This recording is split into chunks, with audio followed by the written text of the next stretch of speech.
Bonjour et bienvenue sur bossthemath.com. Je suis Corinne Huette.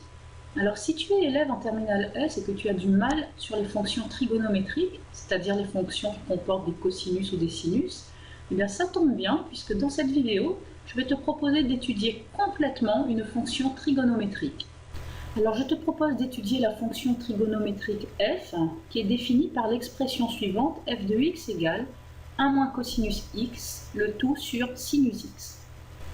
Alors pour étudier une telle fonction, on va procéder en plusieurs étapes. Et la première étape consiste à déterminer où est-ce que la fonction f est bien définie, c'est-à-dire trouver son ensemble de définitions.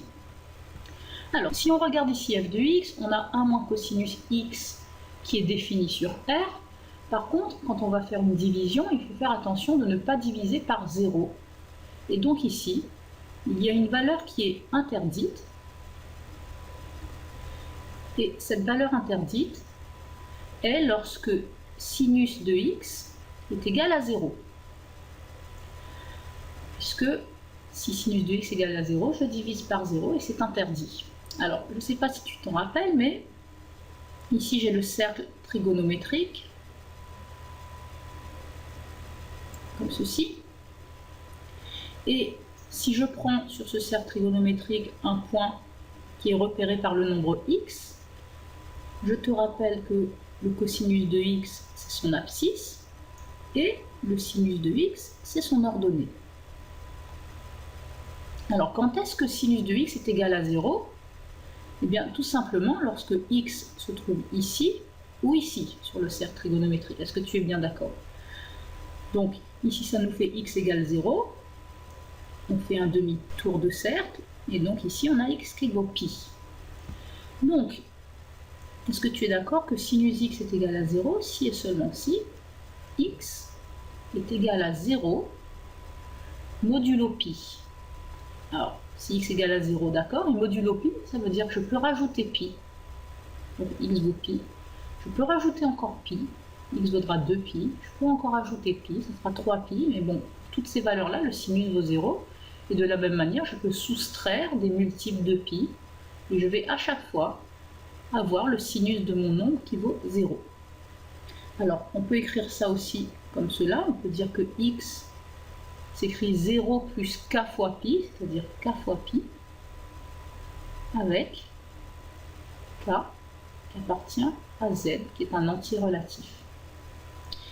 Donc, finalement, l'ensemble de définition de ma fonction f, eh bien, ce sera tous les nombres réels, sauf ces valeurs interdites, donc ces nombres kpi, avec k appartenant à z, les multiples de pi. La deuxième étape consiste à voir si la fonction est périodique, donc à étudier sa périodicité. Alors, qu'est-ce que ça veut dire? Eh bien, tu devrais savoir que la fonction cosinus et la fonction sinus sont des fonctions de pi périodiques. Alors, qu'est-ce que ça veut dire? Eh bien, ça veut dire que pour tout x dans R, quand tu fais cosinus de x plus 2pi, eh bien, ça ne change rien, ça fait cosinus de x. Et quand tu fais sinus de x plus 2pi, c'est pareil, ça ne change rien, ça fait sinus x. Donc là, on dit que la fonction cosinus et la fonction sinus sont 2pi périodiques. Qu'en est-il pour ma fonction f ici? Eh bien, pour tout x appartenant à son ensemble de définitions qu'on a trouvé précédemment, que se passe-t-il quand on va faire f de x plus 2pi? Eh bien, tous les x, on va les remplacer par x plus 2pi. Cela va nous donner 1 moins cosinus de x plus 2pi sur sinus de x plus 2pi. Tu es d'accord? On va utiliser le fait que la fonction cosinus et la fonction sinus sont 2pi périodiques. Cela va nous donner 1 moins ici cosinus de x sur ici sinus de x. Et donc, on retombe sur f de x. Donc, on peut dire que f est elle aussi 2pi périodique. Alors, à quoi ça va nous servir de savoir cela? Eh bien, au lieu d'étudier f sur cet ensemble R privé des multiples de pi, eh bien, je vais étudier f sur un intervalle qui est inclus là-dedans et qui a une amplitude, c'est-à-dire une longueur, égale à 2pi. Donc, par exemple, je te propose que l'on étudie f sur l'intervalle moins pi, avec les crochets ouverts puisque les multiples de pi doivent être exclus. Tu es d'accord que cet intervalle a pour longueur, pour amplitude 2pi. La troisième étape consiste à étudier la parité de la fonction f. Alors, qu'est-ce que c'est la parité d'une fonction? Eh bien, déjà, on sait que la fonction cosinus est une fonction paire.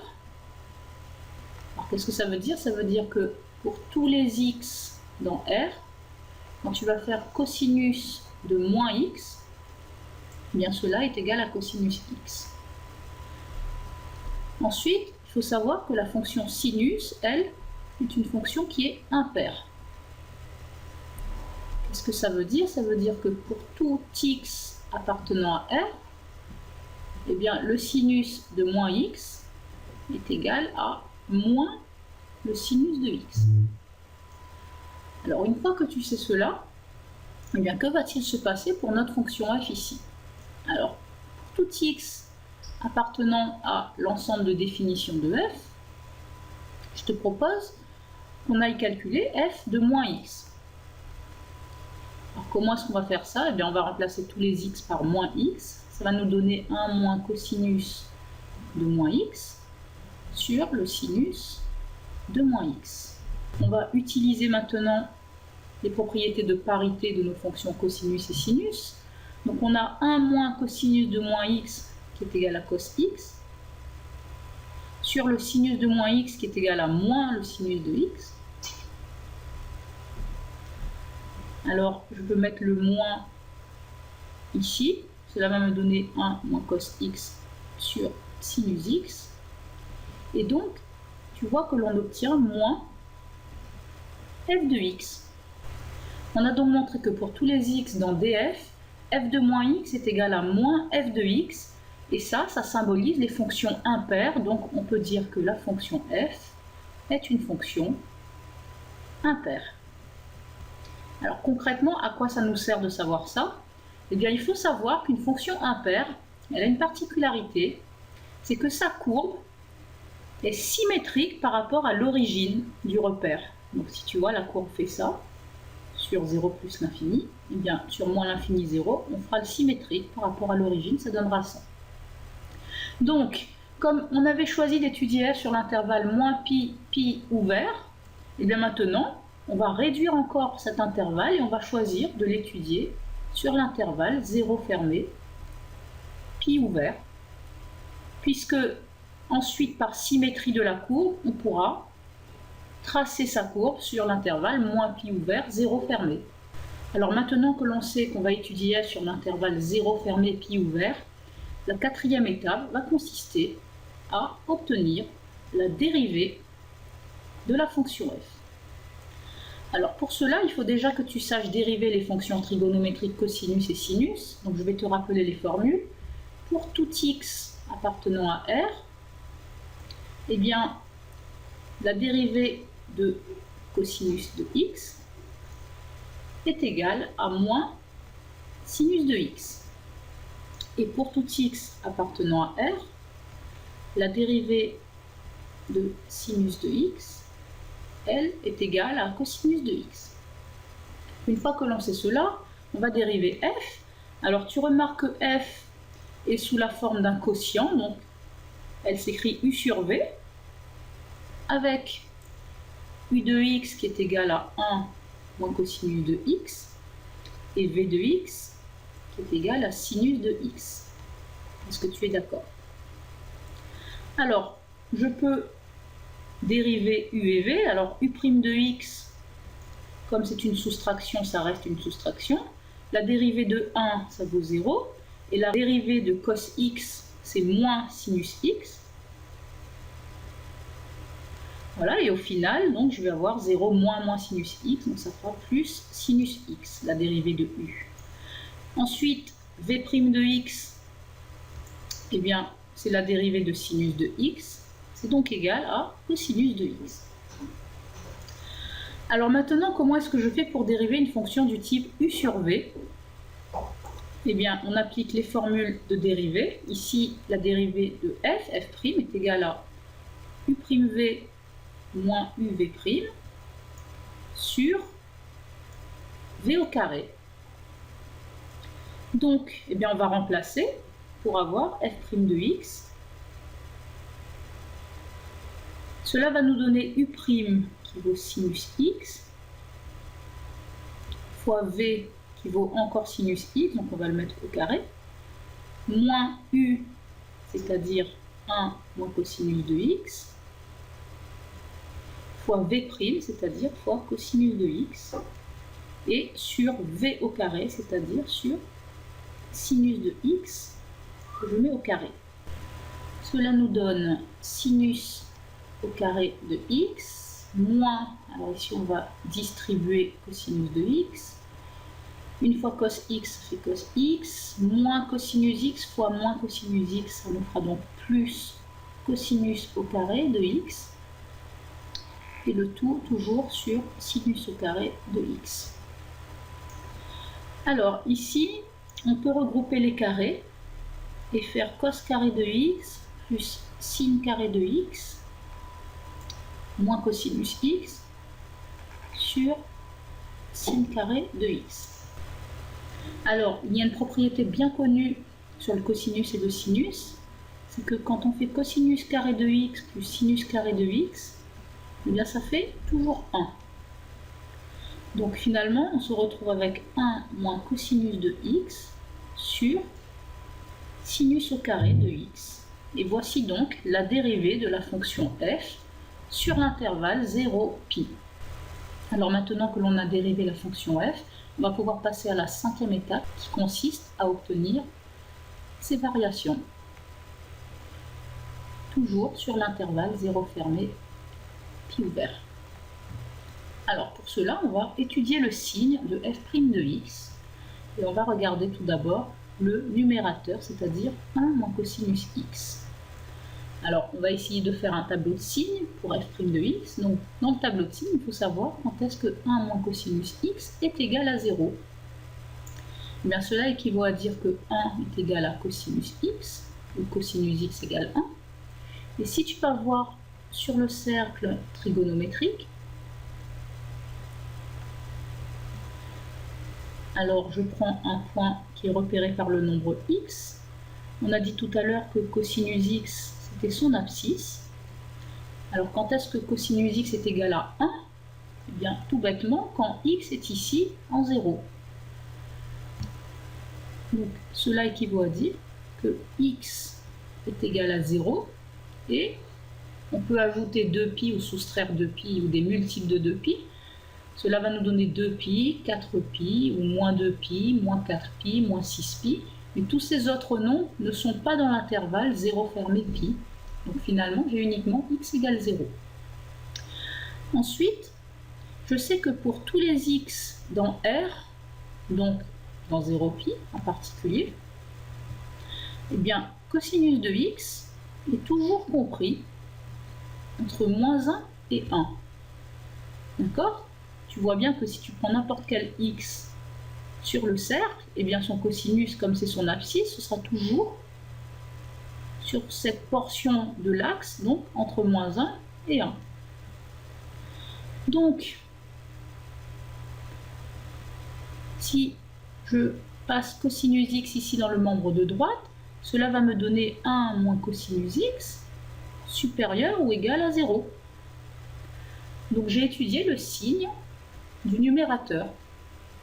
Pour ce qui est du dénominateur, ici on a un carré, donc il est toujours positif ou nul. Et quand est-ce qu'il est nul? Quand est-ce que sinus au carré de x est égal à 0? Eh bien, ceci signifie sinus x fois sinus x égale 0. Il s'agit donc d'un produit nul. Donc cela équivaut à dire que l'un de ces facteurs est nul, c'est-à-dire sinus x égale 0. quand est-ce que sinus x est égal à 0? Eh bien, c'est le cas lorsque x vaut 0 ou pi. Donc, en fait,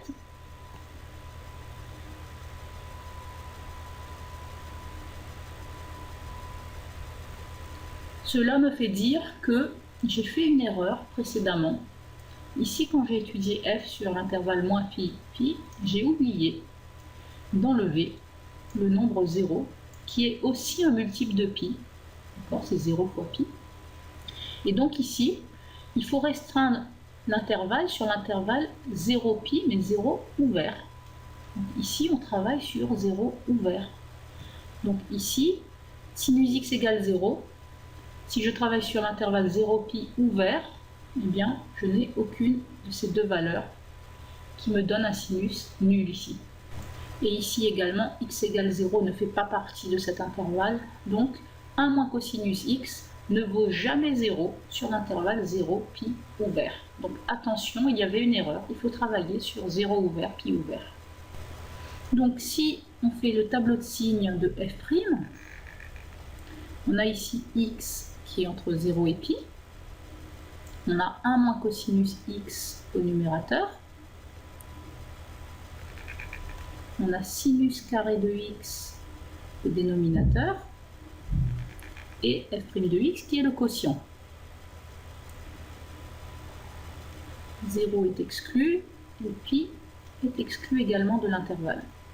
Alors on a dit que 1 moins cosinus de x est toujours positif. Sinus carré de x, comme c'est un carré, c'est aussi toujours positif. Et donc quand je fais le quotient, c'est aussi toujours positif. Donc finalement, je peux poursuivre mon tableau et faire les variations de f. Donc ici, 0 et pi sont toujours des valeurs interdites. Et donc, comme f' est positive ici, la fonction f sera strictement croissante sur 0 ouvert, pi ouvert. La sixième étape consiste à obtenir les limites de f en 0 et en pi pour pouvoir les placer ici dans le tableau de variation. Alors on va d'abord commencer par la limite de f en 0. Alors déjà, si on remplace x par 0 ici au numérateur, cela va nous donner 1 moins cos 0, c'est-à-dire 1 moins 1, c'est-à-dire 0. Et au dénominateur, sinus 0 égale à 0. Donc ici, on aurait une forme indéterminée du type 0 sur 0. Alors comment est-ce qu'on va s'en sortir ? Eh bien, je te propose de modifier un petit peu f de x et de dire que f de x est égal à 1 moins cosinus x sur x fois x sur sinus x. Alors, il y a une formule de cours qui dit que la limite, lorsque x tend vers 0, de sinus x sur x, c'est égal à 1. Donc, pour avoir x sur sinus x, je vais inverser. Et je dis que donc en inversant, la limite lorsque x tend vers 0 de x sur sinus x, eh bien c'est l'inverse de 1 sur 1 et donc c'est égal à 1. Donc la limite de cette expression, de ce quotient, est égale à 1. Maintenant, il faut voir la limite de ce quotient. Alors, il faut remarquer que ce quotient 1 moins cosinus x sur x, en fait, il est de la forme 1 qui vaut cosinus de 0 moins cosinus de x sur x moins 0. Alors, je peux même dire que c'est moins cosinus de x moins cosinus de 0, j'ai fait l'opposé ici en haut, sur x moins 0.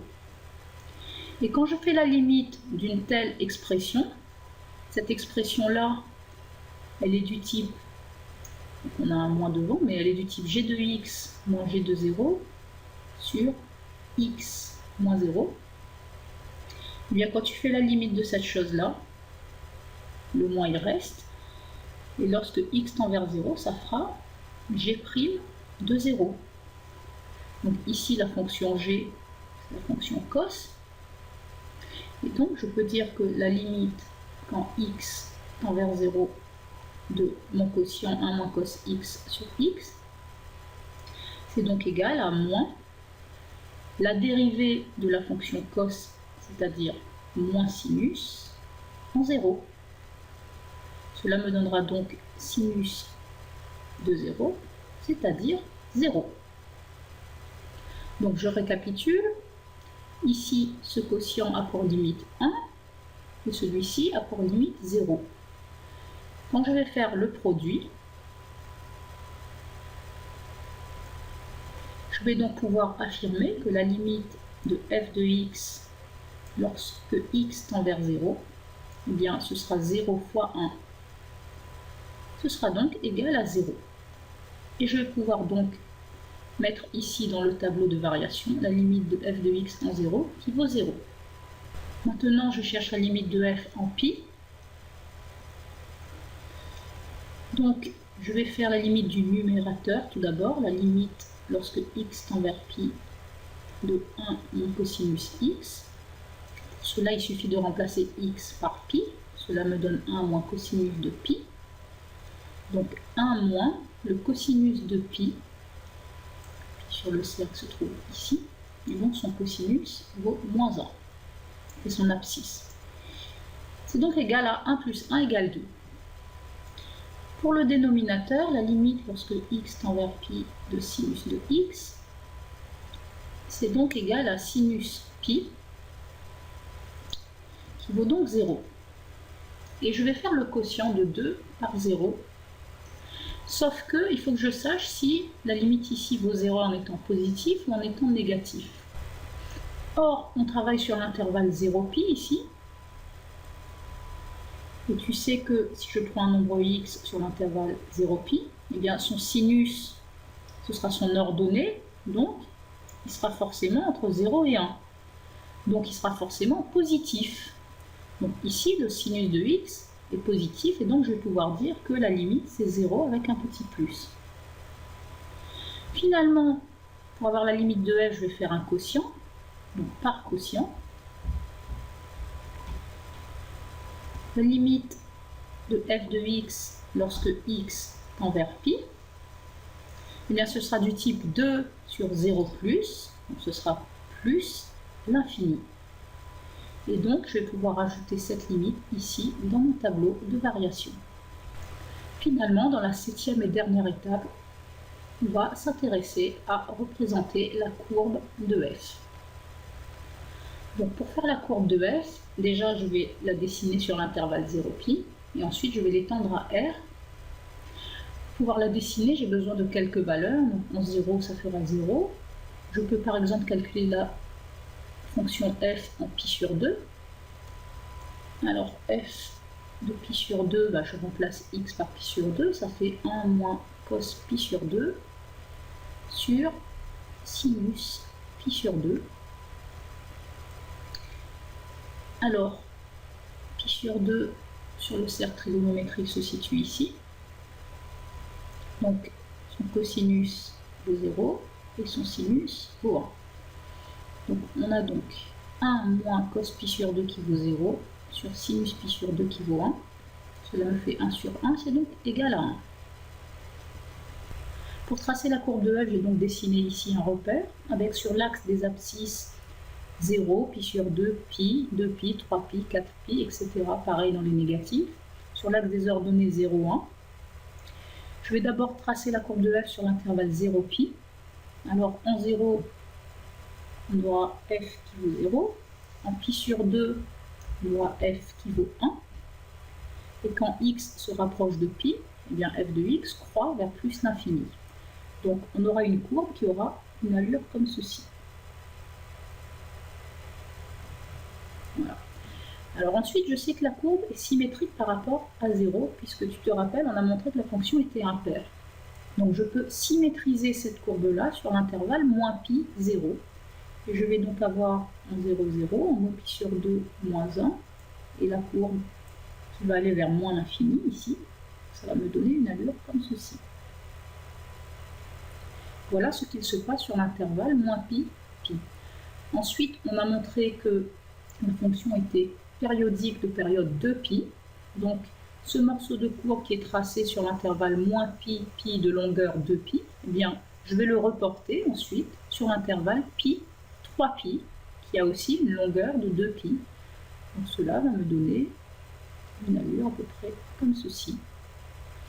Et je vais reporter également ce morceau de courbe sur l'intervalle de longueur de pi, 3π, 5π. Je vais donc avoir une courbe qui ressemble à ça. Voilà, et de la même manière, je peux reporter aussi ce morceau de courbe sur l'intervalle moins 3π, moins pi, qui a une amplitude de 2π aussi. Donc, je vais avoir ceci. Voilà, et je fais ça sur toute R. Donc voici l'allure de la courbe de f. Juste pour te rendre compte, on peut tracer la courbe de f sur ta calculatrice. Donc dans f de x, je vais rentrer son expression. 1 moins cosinus de x sur sinus de x. Voilà. Alors comme fenêtre par défaut, je vais prendre x min moins 10, x max 10, y min moins 10, y max 10. Et donc, j'appuie sur graphe pour tracer sa courbe. Voilà, et tu retrouves évidemment l'allure que l'on a proposée ici. Et bien voilà, j'espère que cette longue étude de fonctions t'a permis de faire un point complet sur les fonctions trigonométriques. Je te propose d'étudier à présent la fonction tangente, qui est la fonction sinus sur cosinus. Donc télécharge la feuille d'exercice qui est juste en dessous de la vidéo, exerce-toi et corrige tes réponses grâce à son corrigé. Voilà, je te remercie d'avoir suivi cette vidéo sur bossemath.com et je te dis à très bientôt. Au revoir.